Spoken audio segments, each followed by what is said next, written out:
6 de marzo, a Eduardo Rubio. Fuerte el aplauso.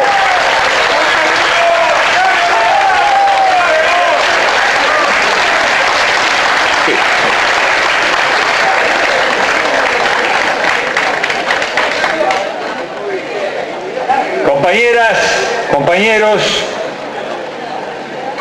es realmente un gusto, un honor y una inmensa responsabilidad el hablar en nombre de la Dirección Nacional y de los compañeros del 26 en este alto aniversario. Queremos agradecer la presencia de los compañeros de las fuerzas integrantes de la Asamblea Popular, partidos, organizaciones, de otras organizaciones políticas, de militantes, de dirigentes independientes, que se han acercado, de dirigentes sociales, que se han acercado a compartir con nosotros esta noche. Agradecer también la presencia de delegaciones internacionales que han estado presentes, el compañero representante de la República Islámica de Irán, el compañero representante de la Embajada de la República Bolivariana de Venezuela, compañero representante de la Resistencia Haitiana, así como los saludos de compañeros y de organizaciones hermanas y amigas de distintos lugares del mundo. Ubicar este acto, este momento en la coyuntura internacional y nacional brevemente, para poder fundamentar también lo que nosotros planteamos, vemos, visualizamos como las principales tareas del momento. Durante años, cada vez que hacíamos una intervención y que había intervenciones políticas en el marco de la izquierda, estábamos obligados a hablar de la crisis del socialismo real, de que se había caído una parte, que otra había quedado. Durante años tuvimos que estar a la defensiva. Hoy, de lo que tenemos que hablar es de la crisis del capitalismo, de la más profunda, la más brutal de su historia. La Europa capitalista empieza a caerse a pedazos, las economías del primer mundo, y esta crisis deja al descubierto la esencia misma de lo que es el sistema capitalista, la dictadura del capital.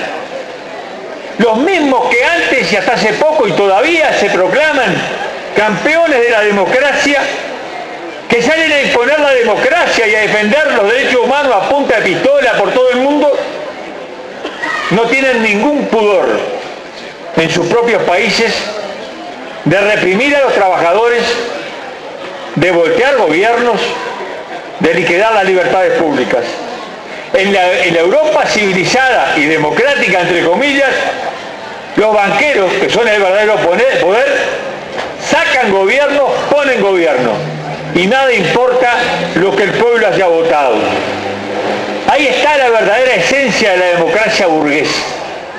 Importante lección para nuestros pueblos, para las masas trabajadoras que rápidamente aprenden en la lucha estas duras lecciones.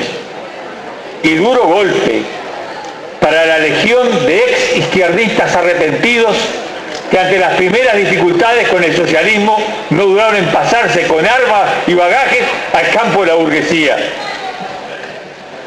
Un segundo elemento en cuanto al avance y la profundidad de la crisis es que esta pone blanco sobre negro las contradicciones del sistema y alinea las fuerzas. Y digo esto y planteamos esto porque nos sirve también para sacar conclusiones o para reafirmar enseñanzas que aquí también aprendimos.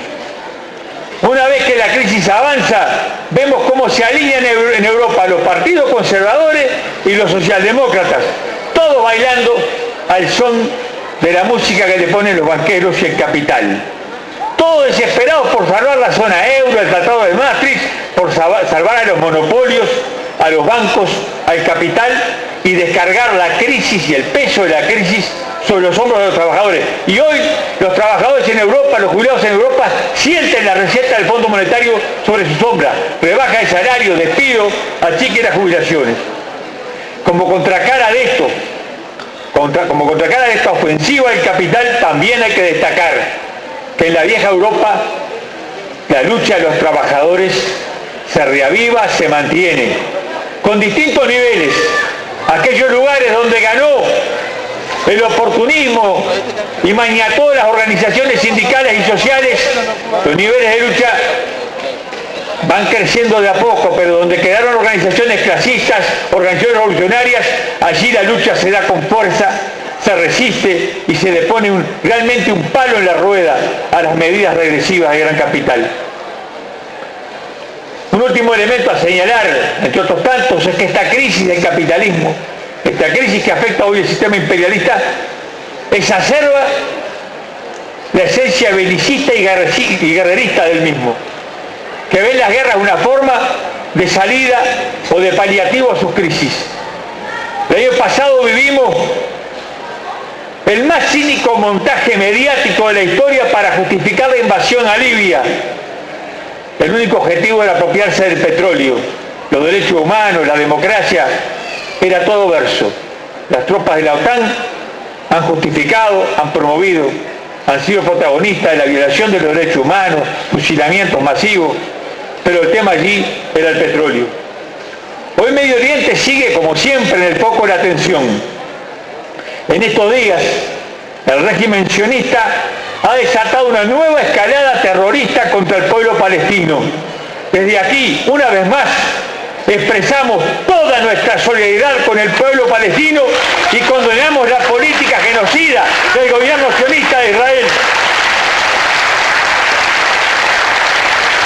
Al mismo tiempo, el imperio y sus aliados mantienen una sistemática campaña en escalada de hostigamiento contra Siria. El operativo, igual que el de Libia, busca justificar la intervención militar. Y está claro que tras Siria el objetivo inmediato es Irán, víctima de campaña permanente de mentiras, de atentados terroristas contra sus científicos, de todo tipo de calumnias que busquen generar un clima adecuado a la intervención militar a otro país que es un reservorio inmenso de petróleo. Sin duda que solamente la actitud serena y firme del gobierno y del pueblo iraní en la defensa de su soberanía y su revolución han frenado los ímpetus agresivos y belicistas del imperio. Esta actitud de firmeza, de no ceder un milímetro, sin duda que alienta y anima la lucha de todos los pueblos contra el imperialismo. Nuestro continente no es ajeno a los efectos del golpe de la crisis del sistema capitalista. Aunque los jefes del Fondo Monetario, toda la tropa del BID que estuvo acá el otro día, recibida de brazos abiertos por los ex izquierdistas del gobierno progresista, hoy ejecutores firmes y fieles de las políticas del imperialismo. Es verdad.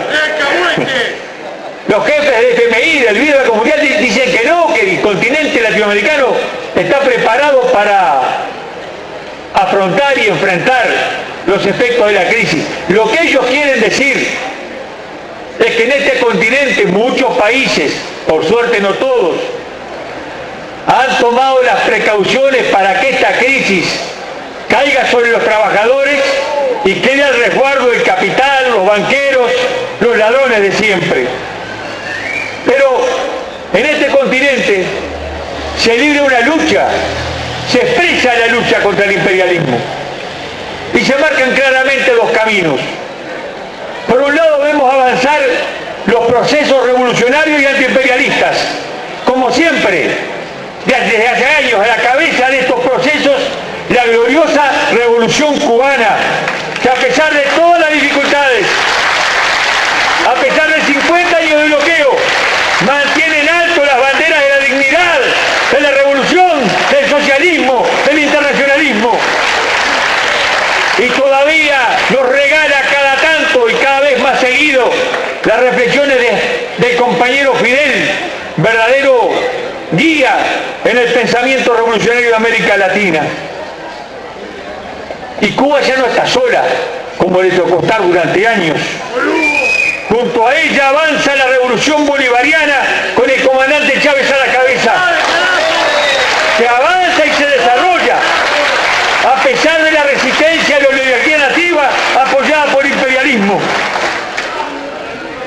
Pero así como el pueblo bolivariano, con Chávez a la cabeza, han vencido conspiraciones, golpes de Estado, planes de atentados, asimismo Chávez con su pueblo está venciendo la enfermedad que lo aquejó.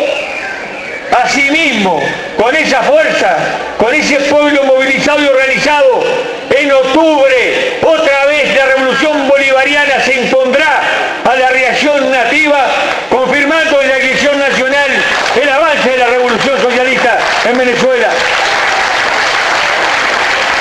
Y junto con Cuba y con Venezuela avanzan procesos como los de Bolivia, como los de Ecuador, y en torno a estos procesos se suman otros pueblos en la construcción de espacios de unidad, de verdadera unidad de los pueblos en América Latina.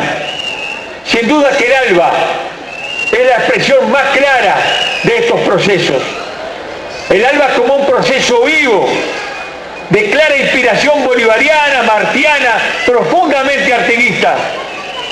Y en este continente, donde sobran organismos internacionales de esos que inventó el imperio, caducos y vetustos como la OEA, el ALBA es lo único nuevo, lo pujante, lo que tiene futuro, a los que debería haberse adherido este gobierno si le hubiera quedado un poquitito así de izquierda, pero imposible pedirle peras al olmo.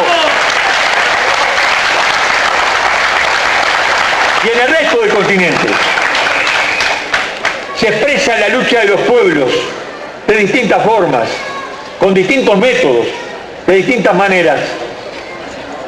Vimos la heroica resistencia del pueblo hondureño, que se mantiene en la lucha contra el régimen dictatorial y proimperialista de Porfirio Lobo. Allí, en Colombia, se mantiene en alto la bandera de Manuel Marulanda Vélez, de Camilo Torres,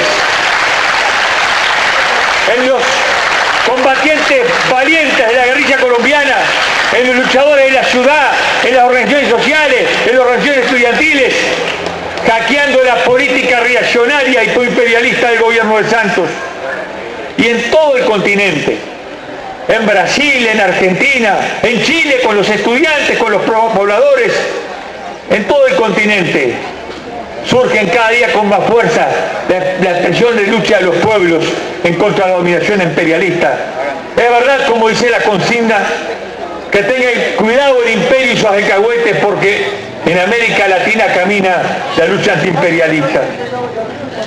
Del otro lado están los países gobernados en el otro camino. Los países gobernados por la derecha tradicional y por las nuevas derechas que llegaron al poder disfrazado de izquierda y que se han transformado en eficientes ejecutores de las políticas del gran capital. En este marco que nosotros ubicamos este acto de hoy, el proceso que estamos viviendo y los objetivos que nos planteamos.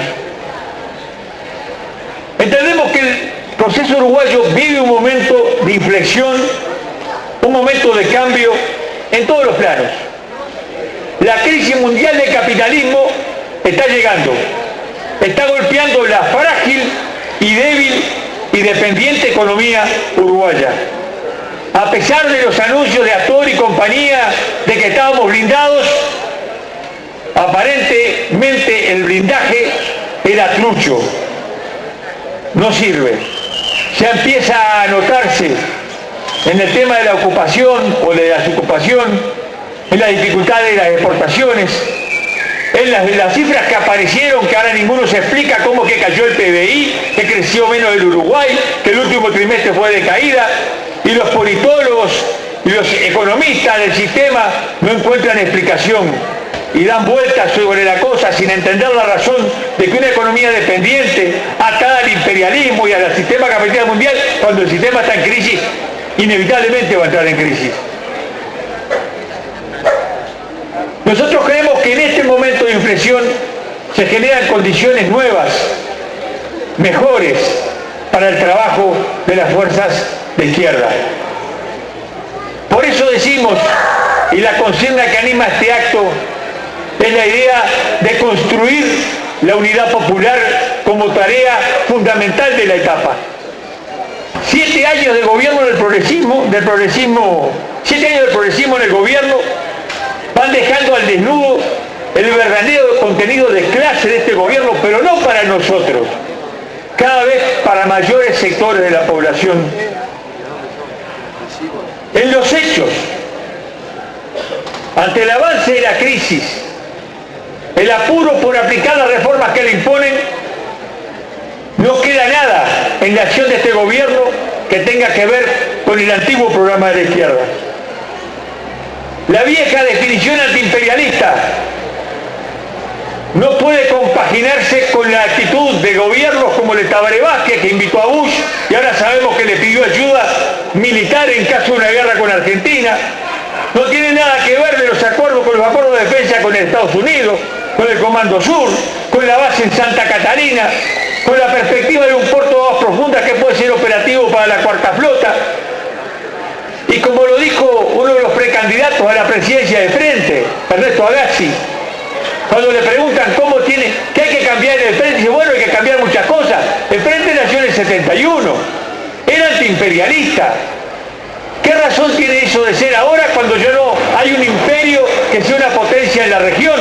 Agassi, avísame que cayó el imperialismo, no nos enteramos.